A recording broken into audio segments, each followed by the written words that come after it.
The opinions and comments expressed in this podcast are solely those of the students and do not necessarily represent the views and opinions of sjspr.radio or St. John's School.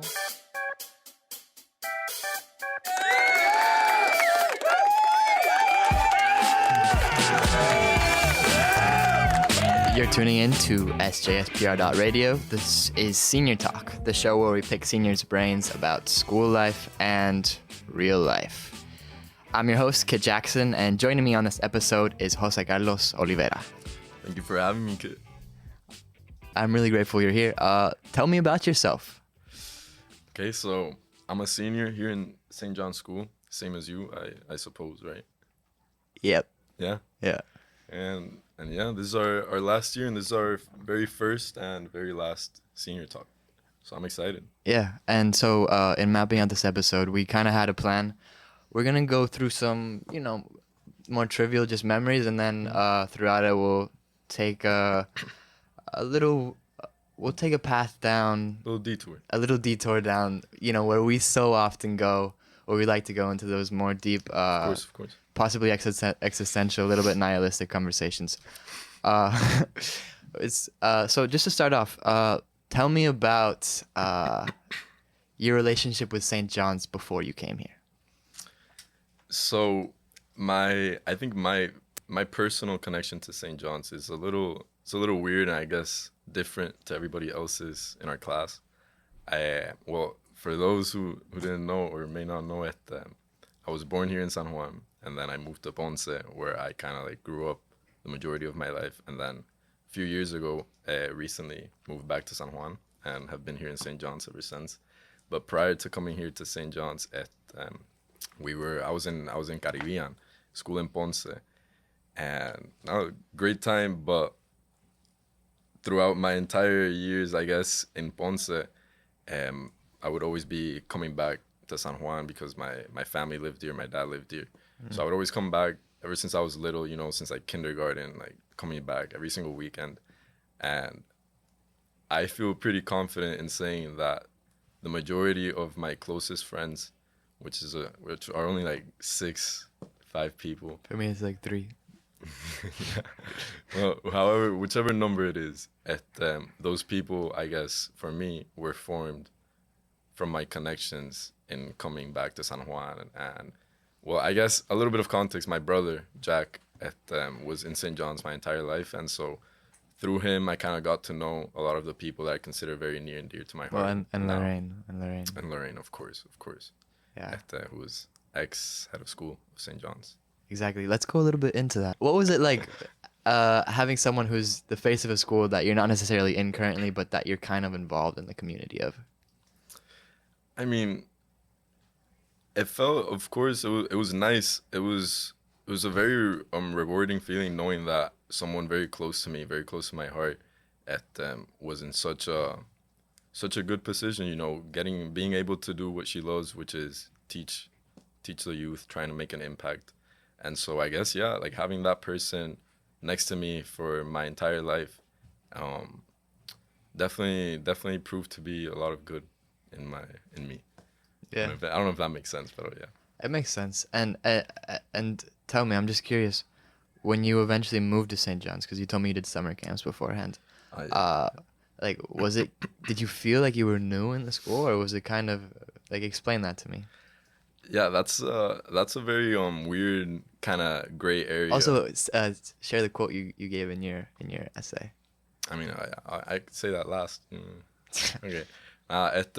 So I guess it wasn't the weirdest of transitions, just because, how I said, I had already established connections and relationships with a lot of the people, and so I guess it wasn't very drastic, like how you hear stories of people coming into a new school where they feel very isolated or can't really make good connections with people. For me, it was much more different. I already kind of had that, so I guess the whole process was a little bit easier, just because I really do think that a very important aspect in someone's well-being and their overall doing and being able to perform and do well is the people that they have surrounding them.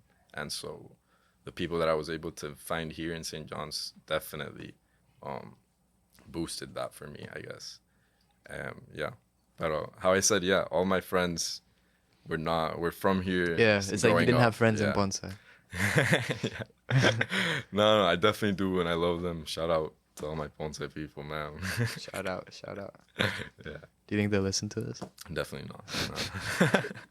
But that's all right. It's all right. We move That's all forward. right. We move forward. Yeah. Okay, I kind of wanna ask you a question Yeah. too. Etta, you've been here, not like me. You've been here in St. John's your entire life.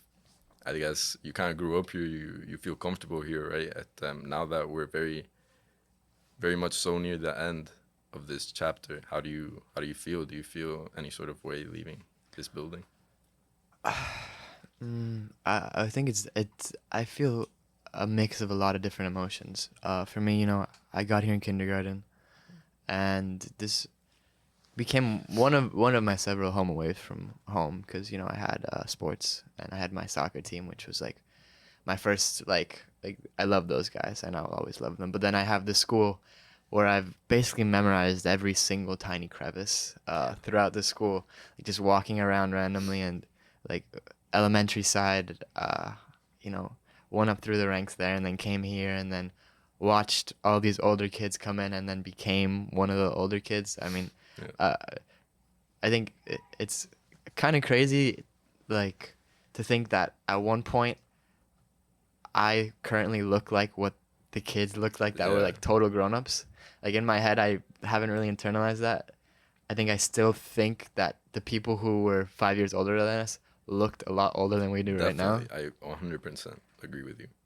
But I think I'm torn in a lot of ways. I think in many regards, I feel ready to go.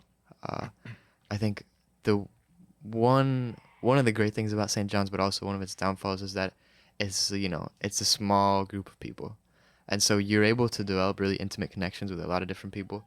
But at the same time, it's a small serving size in the sense that we have a whole world. So I guess over the past 2 years, I've felt a lot of desires to just branch out and go explore. Like, I don't know, I would like go into my dad late at night and be like, you know, could I just build a raft and like and float away to like South America or something? But then at other times I'm like, I've known these people since kindergarten and I love most of them. And so, you know, I feel many things pulling me away, but I also feel a lot of things pulling me towards this place that I know and I love. So I forgot what the question was, but How do you feel going forward? like looking ahead, Yeah. Um, I think mainly excited. Like, there's this phrase that I learned and I love. It's called, I feel like it's in some sort of science, called post-traumatic growth, right? And so it's the idea that like after stressful situations, right, that is when you're really able to grow. So you see, like, shout out to Luffy from One Piece. If you watch One Piece, I know JC doesn't watch One Piece, I don't know what but that like you think about like training. You could only do so much in training, but it's only when you're actually put to the test, not necessarily an actual test or something, but something that puts you under some sort of stress and causes you to react. I feel like after those moments is when you attain the most growth. So I guess in a lot of ways I'm looking to expand my thresholds of stress to just continue growing, continue changing, essentially. So more than anything, I'm excited. I'm like I just want to go out and rip it, you know. I love that for you, man. I'm so excited to see what you're gonna do in the future. But I also wanted to kind of go back to a little point and reiterate. You mentioned, I found that very funny, just because I've thought about that countless times being a senior like this year. How when we were little, you would always look up at the senior class and you're like, oh, okay, they look older, they look like old people, they look like they're ready, you know, to kind of get out of this place. Yeah. Being in that spot, like now this year, people, like exactly how you said, people look at you and they're like, oh, these are the seniors that are Big boys. these are the big these are the big guys. And so it's very funny for me, because now actually being in that place, I don't feel anything at all like that. Like my mentality still feels kind of like you're a kid. So it kind of makes you wonder, will you be like that your entire life? Like when you get to 20, when you get to 30, when you get to 40, like are you ever gonna feel like that's your age? Like you're still gonna feel like a kid, It's kind of very, very interesting way. Yeah. I don't know. I think it's helpful. I think as you say that, I wonder, do you think that's just kind of a type of like blissful ignorance type, like you don't feel the need to recognize that you're getting older because in a way, mentally, if you preserve your youth, you, I don't know, can still hold on to those things that you love and carry them throughout your life. Like, is that ignorance or is that just like there's a lag and it hasn't caught up yet? I think it's ignorance to a point. I think you want to ignore it just to not accept the fact that you're kind of growing or you're getting older, that your body won't let you do the certain things that you were able to do at a point. But I think it should also kind of be like a little wake up call. You're never gonna get any younger. Your body's gonna be better now, so try and experience, do more things. I don't know. Very cool, I guess, idea to think about. Yeah, I think in regards to that, I'm curious. Obviously how old are you? I'm 18. You're 18. Yes. You have a beard. What's that like?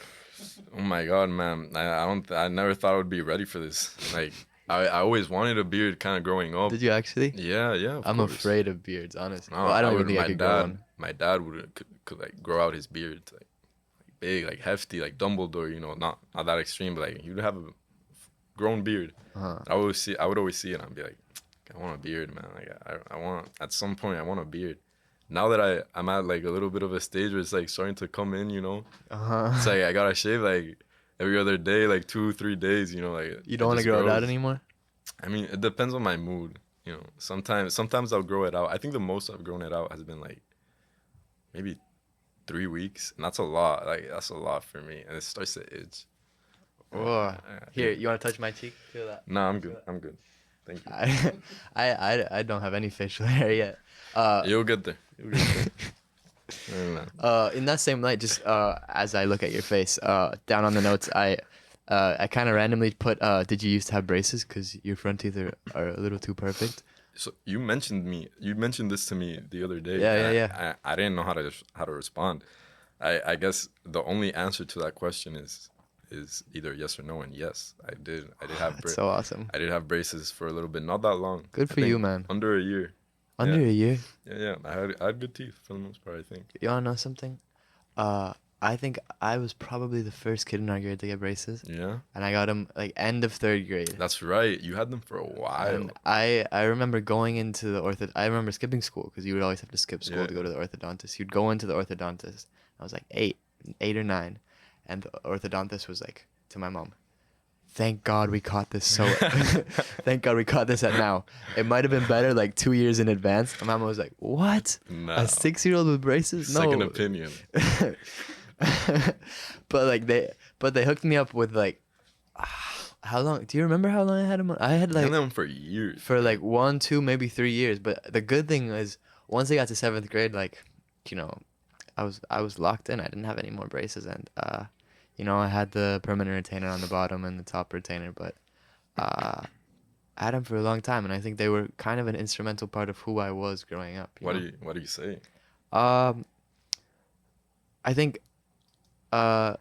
possibly not an instrumental part, but like the way I treated my braces, specifically, like if we're being honest with each other, the only part that matters about your braces is what color things you put on them. Of course. Right?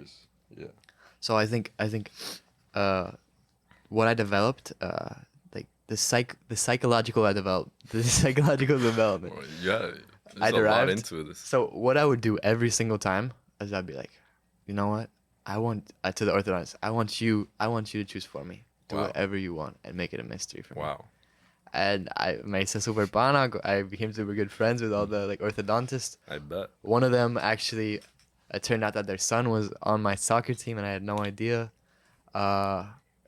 It was a cool experience, honestly. So your braces meant a lot to you?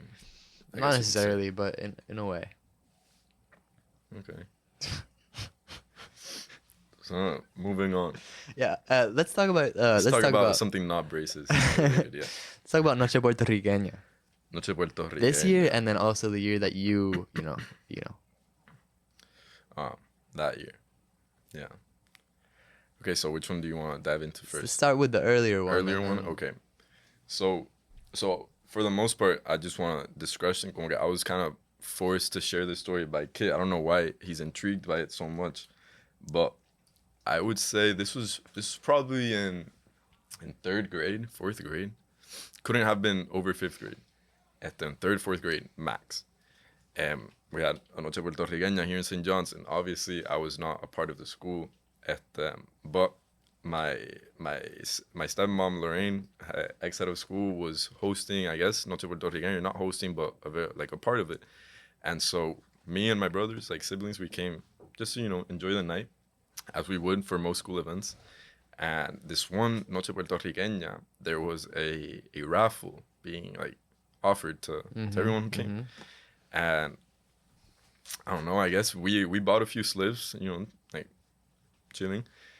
Bought them, put them in the wheel, and went Which about was the a night. huge wheel, by the way. Huge wheel. Like, yeah, it was a very big barrel Yeah. or wheel or whatever.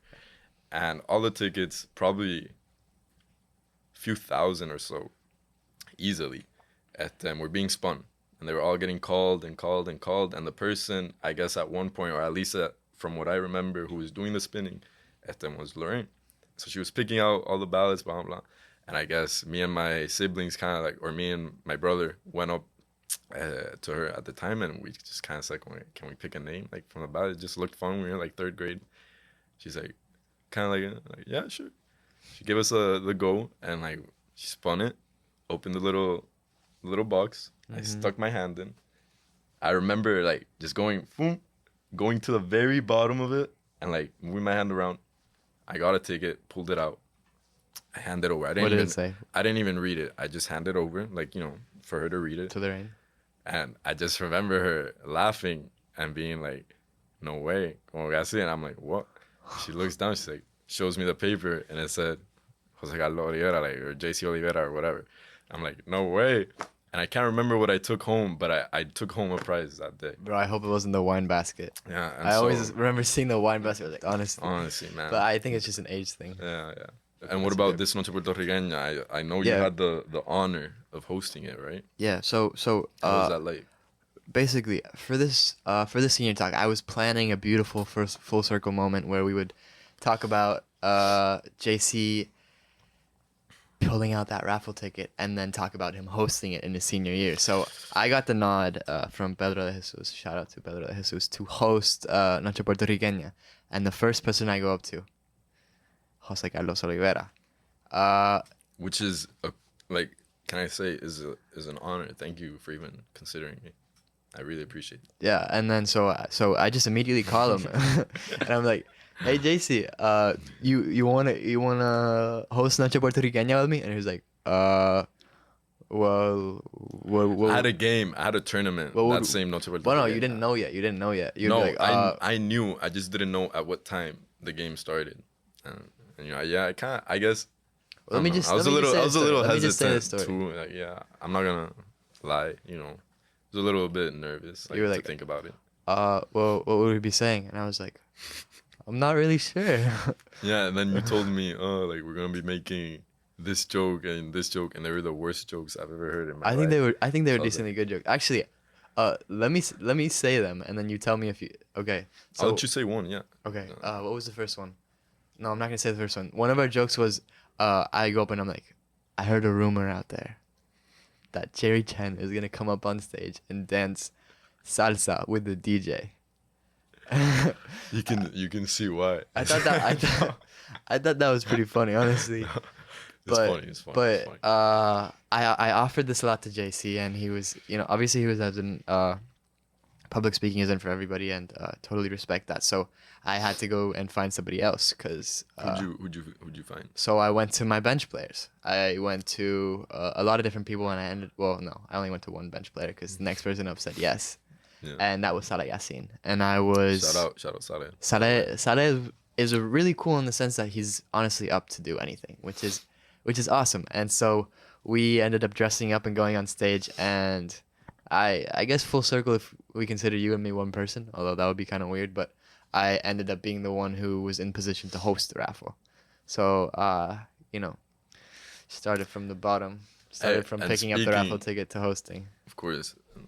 Speaking of public speaking, I see you have mentioned here at your 5th grade rep speech. You want to give a little bit of context on that? Yeah.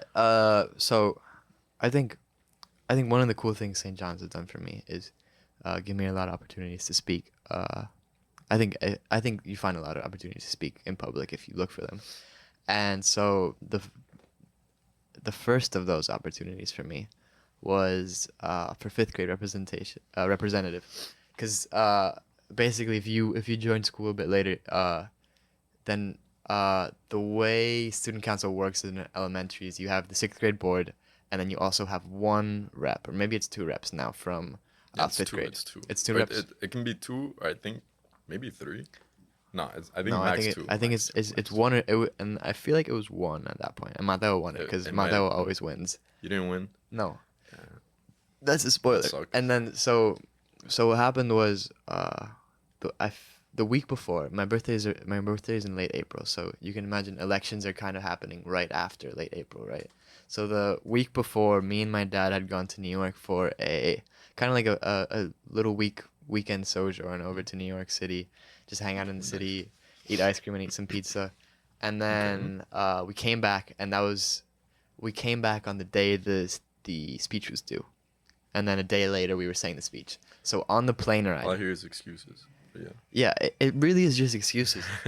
Honestly, if I'm being honest, I was just kind of a chicken. But on the plane ride over, I wrote the script out. I mean, not the script. I have the script in my hands. I wrote the speech out. On the plane ride, on one of those little tables, right? And then my dad helped me write it out.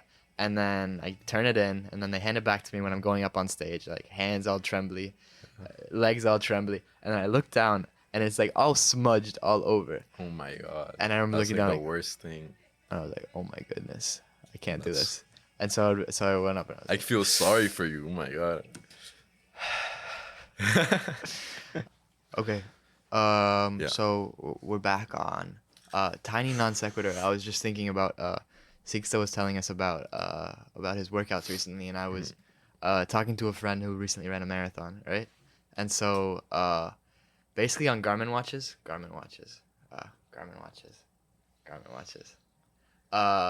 you could either set it to kilometers or miles, right? And each mile or kilometer, it gives you like a tun, tun, tun, right? Yeah. So in a marathon, there are 26 miles, but 42 kilometers. So if you're running next to somebody who has in kilometers and you have miles, they're going to get 42, and then you're going to look down at your watch when they get theirs, and you're not going to have any noise. Why does that bother you? Like, you want the reward of hearing the noise? Think about it. It's like tiny rewards. The more you split it up, the easier it is to do. So is that like a little hack for any runners out there? No, because if you go kilometers, then you're just like, whoa, in my opinion, you're not the biggest homie out there. I feel like miles is the way to go, but... Okay. I'm just saying. Hey, that's all you. And speaking of marathons in general, for anyone who doesn't know, Kit is an insane runner. Runs every day. I'm working on it. I want to talk about specifically maybe a minor little tiny infraction, in your life. That little incident that happened at for anyone who doesn't know, Kit during a race representing SJS at collapsed. And I kind of want to know a little bit. I was there at I saw it all go down. It was very, very scary. But I kind of want to pick your brain a little bit. How was how did you feel? I think obviously it was an intense event, but I think more than intense, it was, if anything, really sucky, but also beautiful in a lot of different ways. So I was running a race, and I was getting pretty tired by the end, and I tried to push in my final sprint, but ended up just collapsing, basically. Yeah. Then they forced me to ride in an ambulance, even though I didn't want to, but I took advantage and became friends with the ambulance rider. Yeah, it's just that I think I can tell the story better than you. Just because you were unconscious for so much of it. Okay? Yeah. I saw it all unfold, and I was very anxious and nervous, and you're one of my closest friends, so I was like, oh my god, what's going on? You see an ambulance, you see him getting into an ambulance, it's all very scary. I kind of want to ask you, do you remember, I'll give a little bit of context because there's one thing that you did throughout that entire moment. Okay, it was so funny to me, but I want to ask you, do you remember anything? Do you remember kind of when you tripped, did you start feeling any sort of way? Did you know like, okay, like I'm about to like fall, or like anything? Do you remember anything? I remember. I'll tell you where my memory stops and where my memory starts again. Okay. So, I remember falling forwards, right? Memory stops. Okay. So I was trying to sprint, but all of a sudden I lose my footing. It's like It's like when you're running downhill. You know what I mean? But you go too fast, so you fall forwards. Yeah. You have too much momentum, basically. Where'd your memory start? Like I wanna cut you and start saying. And my memory starts again. It was kind of like a dream. It reminded me a little bit of when I got an MRI scan, weirdly, but I remember laying down in the ambulance, not being able to move anything, and thinking that I'd been abducted by aliens. And so all I could move was the tip of my toe, right? That's And so so scary. what I was trying to do was like I was trying to look around, but everything had like a dark haze over it. It was terrifying. And I remember finally being able to sit up. They told me I got kind of aggressive, and then I remember like from there onwards, I kind of remember what happened. Okay, I'm gonna jump in. This was by far one of the craziest things I've ever seen. Like, and by the way, it shows your strength in a way. Bro, you went crazy in this. Kit fell down the first time. He's running. He's about to like finish the entire race. Just ran. I don't know how fast. Like you were trying to. I remember you telling me prior to the race, you wanted to be at the niño. I guess the one who's always first. The one who I still haven't beat. Yeah, exactly. So like Kit's nemesis. So no, he's a super good guy. He's a super good guy. Yeah. But like rivalry, like competitiveness, right. A little bit. I remember you telling me before the race to me and Jack how badly like you're like a different mindset. Like you look more locked in. I remember seeing you like warming up. You're like your headset, like your headspace was someplace else. I remember it because I was like, okay, like this guy's serious. Like this one race, nothing. So you start running. I remember I gave you a water, or I tried to give you a water. I don't think you grabbed it. And then at the very end, I'm with Freya, your sister, and Jack. And we're standing at the very end of the race at the finish line. And Kit, not only does he fall down once, he falls down 3 times, like 3 or 4 times before getting to the finish line. Every single time, unconsciously, like how you said, you probably lost your consciousness after that first time you fell. Falls down, super weak. You just see him standing up, starts running again, falls down again, stands up again, and starts running and passes the finish line. And then, boom. That's when I'm like, oh my God. As soon as I saw you collapse, there was runners running in between. Like, you know how there's like at the, I don't know how you call it, like bandita to like separate the people from the runners.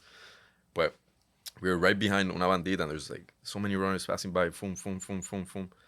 And I remember Jack obviamente was right next to me, didn't give anything. He just boom in between all the runners and goes running directly to you, picks you up, and meanwhile I'm trying to get through all these runners, and there's a dad in the section that I'm in, and he's like holding me back. He's like, no, están pasando, like te entiendo, pero están pasando. I'm like olvídate, mano, como que mi amigo, like, blah, blah, like, yelling back at him. I was very frustrated, and at one point or another, like I just said like forget about this guy, and I just started running. And like who is he? Like I don't even know him. Like I just started running. Yeah. I run over to you, and then Freya like is behind me, and we both get to you, and then they put you in the ambulance. And then for like, I don't know, probably 20, 30 minutes, like it was on and on. Okay, you were like there trying to wake you up, like everyone was on you, blah, blah. And then one of the funniest moments, Kit mid-ambulance is like laying down, and he's like, oh, como que you have so many, they give you a bunch of, I don't know, like sedatives and like things. Like, I don't know, you were like pretty intoxicated. I don't think they put me on anything. I was just. Or you exactly. You weren't on anything, pero you were like disoriented, like super dehydrated. I was loopy off You're of like my own like. Exactly. Actions. Like it was a very you had to be there to understand what I'm saying. But Kit was very not like Kit at all. I was feeling funny. And at one point, we're all like around him. And it's like very tense, like everyone's like, hey, man, like your coach is crying, like a bunch of people around you. Like there's, very, very intense moment. And out of nowhere, Kit, first thing he says, he's like, mano, no es por nada, pero yo nunca fuese un doctor. And then right after, you look at the guy, and the guy in the ambulance looks down, and he starts dying laughing. And I start dying laughing. I'm like, Dios mío, mano. Like, kid. It was so funny, but then, you know, in every single kid story, you made friends with everyone. And I remember, like later that night, me and Jack went to the hospital, and we stayed with you there. Yeah. We bought you a bunch of cookies. I don't know if you remember that. Spent like $40 on just chocolate chip cookies for you. I appreciate it. It's the only thing open, you know. We're like, he can't be hungry. He can't not be hungry, you know. So, yeah. Yeah, I think like looking back on it now, I think one of the coolest things, it's kind of messed up in a way, but one of the coolest things is like or one of the most amazing things, at least for me, is in my position. Obviously, I was the one who was hurt, but then I got to understand the gravity of how my actions impact so many people around me, and how so many people love me, and how I reciprocate that love to them. And like I felt so much support throughout the whole thing. So, like having you guys there meant so much to me, and really it felt like I'm living for myself, but also, you know, we're all living this common experience together. And, you know, I don't know how my actions tie into all the people I care about in such an intimate way, and it made me feel extremely supported. I don't want to say like faking your own death and going to your funeral to see who would go to see it, but only me and Jack. No, but no, of course, but I get you. It was really like a wake up call in the sense that one, don't be selfish about your actions because you have so many people that care about you, and two, like take care of yourself. Yeah, take care of yourself, and also take care of the amazing people around you, because that's everything. That's worth the world, basically. And if you were able to surround yourself, I mean, I was so fortunate to have like a bunch of different people I knew just came like from the track world, from friends who had like invited to the race. A bunch of different people just came around me and were like just genuinely wishing that I was okay, right? And so now I think that ties really importantly into what you and me actually wanted to talk about on the senior talk, which is like why people matter so much. Obviously, this is kind of an extreme case of it, but I think we see it in school. We see it in the reason you like came to the school in the first place. I think we see it in our friendship, in your relationship with pretty much everybody, and in your successes and in your failures. Let's just talk about people and relationships, and how important it is to form good ones and grow through these good relationships. I'm very happy you mentioned that, because yes, for me, for you and I, like, this is a very common topic. You know, we find ourselves conversing about people and relationships and mindsets a lot. And for some people, that may be very boring, but I don't know. I feel like at some point or another, it's something you're going to have to acknowledge. And the more you understand it, or the better prepared you are to handle it, the easier it'll be, you know? And so I'm very lucky not only to have had these discussions with you, but for you to kind of, I don't know, be so genuinely into it and intrigued and ask questions back, especially someone of your caliber, because I hold you very up high in my scale of people that I know and love. And thank you. And so yeah. and so now, yeah, I think people are amazing. I've said countless times at them, if there was a profession solely based on just kind of working with people that isn't psychology, I would love it. I would jump at it. And the reason why I say that is because, wow, once you really start to understand like people's reasoning and people's minds for doing certain things, it's like you can't really get mad. And so being able to get to that point is just a lot of acceptance and a lot of trial and error. And for that reason, like, you know, we're in our senior year deciding what we want to do with our lives. I feel like, I don't know, if there's anything out there that I guess I could kind of tie and connect to relationships specifically, I would love that. And same way you mentioned at them, a little bit more specific at them, my reason for coming here, for moving or shifting in the schools at them was fueled mostly how you said, by the people, not the academic. At my transition, like from coming from Ponce Caribbean to St. John's SJS at San Juan SJS at it was. I'm gonna be very frank with you. I really, for the most part, really wanted to come here just because the people that I was surrounded with here was like unlike anything I've ever had in my life ever. And I think being able to find connections with people the way that I was able to do so is so valuable. And I think that once you really have that, I can't see any way that you would let that go, or if you wanting to let that go. And so, like I've said multiple times already, at coming here to St. John's, at I don't know, I was much happier with. I felt much more comfortable. I felt much more like myself at finding a lot of the people at that were here, and I kind of lost my train of thought for a little bit. No, you're good. But yeah, at academics. What I wanted to say was at a lot of people, kind of shift their goals to kind of be in an environment or a place where they'll be challenged by others, so as to grow, ¿verdad? And in Caribbean, in Ponce, I guess I didn't feel really challenged, and it wasn't more or less it wasn't challenging academically. It was that the people around me, the people in my classroom, I guess didn't really challenge me, or I felt like, I don't know, we were kind of operating on a different like level or wave. I don't know. I don't want to even sound like cocky. I don't even know if this makes sense, but just like my thoughts at the time being in that school were didn't align at all with what the people around me were kind of thinking. I was thinking way more ahead at kind of just trying to value, like how I said, find those people and expand those relationships.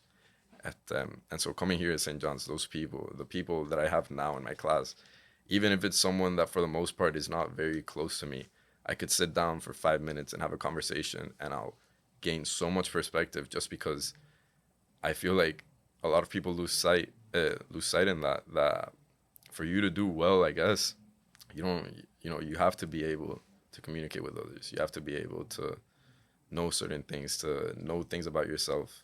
And yeah, like we said, people are super important. I keep losing my little train of thought there, but Yeah, I'll step in just to add yeah, on. yeah, please do. I think for me in that regard, I think what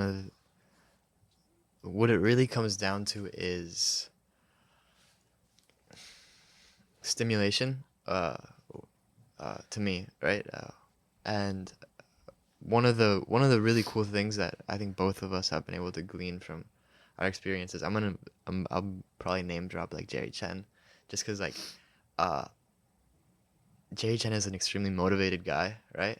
And I think simply by being around him, by being one of his closest friends, that motivation just permeates into his surroundings. So I think, not to say that it puts you in a fast lane, but if you Yeah, can, I mean, it kind of does. yeah, And that's what I like. I guess that shift from that school to this school was kind of fueled by wanting to be in that fast lane. Yeah, and it's completely right. People operate at different levels, and for me, the information that I was gathering and the way that I was doing it was all just a bit too slow. And I think, yeah, that definitely, that transition of coming into St. John's definitely did help at killing that need. Like, I want to be able to have deeper conversations, or conversations on a deeper level, or get into this and that, and like go full on blah blah, like, whatever it is. At I think, yeah, finding your environment finding the people that matter to you it's very important. I think you'll do so much better having a few people or a couple people or just a person in your life that makes you feel a whole lot better. And if you have that, hold on to that and value that. It's very important.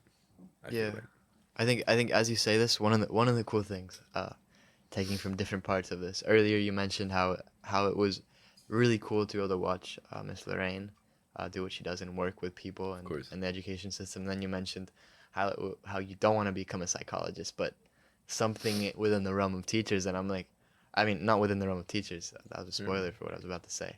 Something within the realm of like working with people and how they think, and I think, uh, in my mind, I immediately think of the education system, because 100%. to me, an ideal scenario, the education, what it does is it helps tap into that psychology of kids as they are developing and learning how to think about the world. So, uh, how do you feel about one teachers and uh, you have had this kind of backseat to teachers. I've also had a backseat. Both of my grandparents were teachers. My grandfather was actually a teacher who taught teachers how to be teachers. Uh, that's a bit of a tongue twister, but so he was like a pedagogical. Got it. He was a pedagogical guy.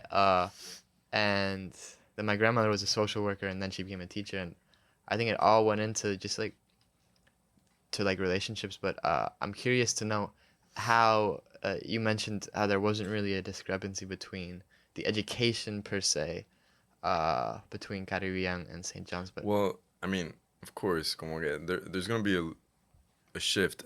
What I meant to say was that wasn't really what was fueling my wanting for a change.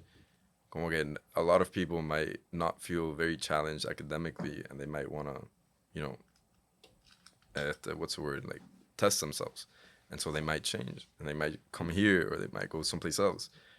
But for me, it was the exact same thing that someone might feel with that academically, but with connections to people. I think is way much more important, or much super crucial to say, and someone's doing well overall at that's what kind of fueled my change. Yes, of course, como que I guess, yeah, there is sort of change in caliber 100%, but for me it wasn't more or less como que saying like they're entirely alike. No, they're different, of course, but yeah, that's what I wanted. yeah, I wanted the difference. yeah. So I guess what I'm curious is how you think or how you feel like kind of in an ideal scenario these connections tie into like the content that you're learning, if that makes any sense. Like how possibly education could be used as something that promotes these connections which eventually lead to your growth. Does that make sense? I can understand what you're saying, but I think it's very hard to do it like that, to kind of have education fuel relationships. I feel like for the most part you would get that from a relationship, from someone in your life telling you this or that. But I yeah, I guess anything's possible, man. I really do believe Yeah. that. I mean, for me, looking ahead, right? Just in this line of thought, looking at university, I feel, or university seems like a perfect place for that, you know? You're gonna make a lot of new friendships through what you're learning and hopefully through what you're interested in. So, No, yeah. yeah, I think I kind of have a perfect example, and my cousin who had graduated last year, His initials. CJ, CJ. CJ. We'll call him CJ. Oh, yeah. And nah, I'm also CJ, by the way. no, yeah, but yeah, that's true. Mm-hmm. The other CJ at nah, he's my cousin, and he graduated last year, got accepted into college, and went into college this year. At he got accepted first into various schools, but he settled on St. Joseph's University, Philadelphia. And he went to St. Joseph's first semester. And it's not to, point any fingers here or there, or this or that. It's just his personal situation. He went to St. Joseph's, and he told me, I had numerous conversations with him. He told me the school itself, the classes are easy. He said, for me, for himself, okay, they were easy. He said, I didn't really feel challenged, which is what we were talking about. And on top of that, he added that he was really missing at them that sort of feeling that he would get from the people. How you're saying you're going to college, and I don't know, you kind of have, even if you say you don't, you kind of do, subconsciously have expectations built up. And whatever that may be, for some people it's a people, for some people it's an environment, for some people it's the classes, the teachers, whatever it may be. And I guess for my cousin, his was the people. Like who am I gonna get to interact with? What are the people gonna be here like at them? Are they gonna have the same sort of mentality as me? Will I get along? Like blah blah. Very valid thoughts, and he didn't. He didn't find he found that what was missing the most from his college experience, or from him even being able to feel fine and okay and happy in college, was the people.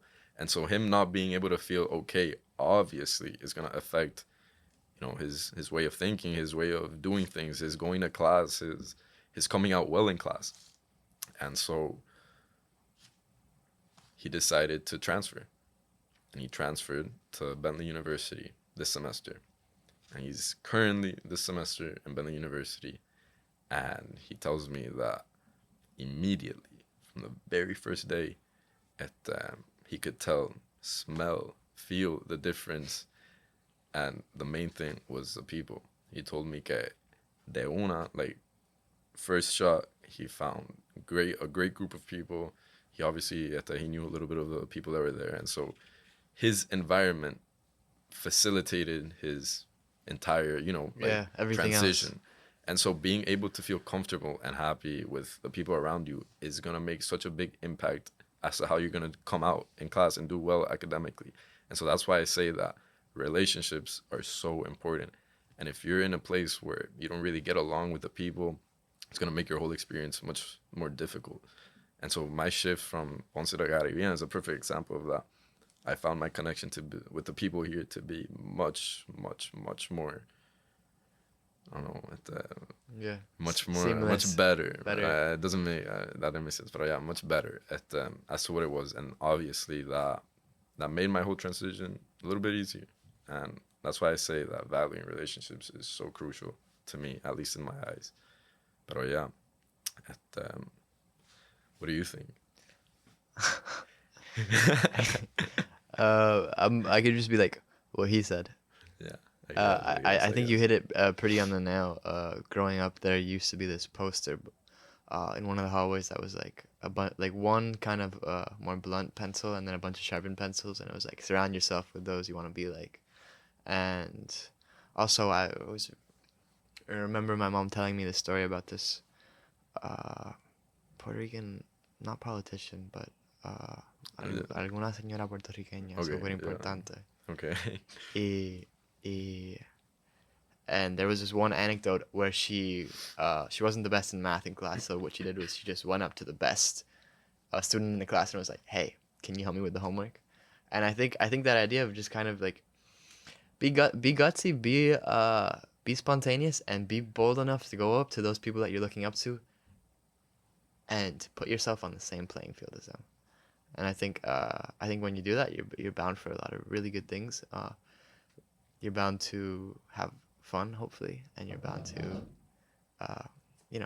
live it. Hopefully, what is an exciting life full of a lot of growth. And yeah, that's what I could add on. I think you said it quite well. I honestly don't feel the need to add on too much more. But yeah.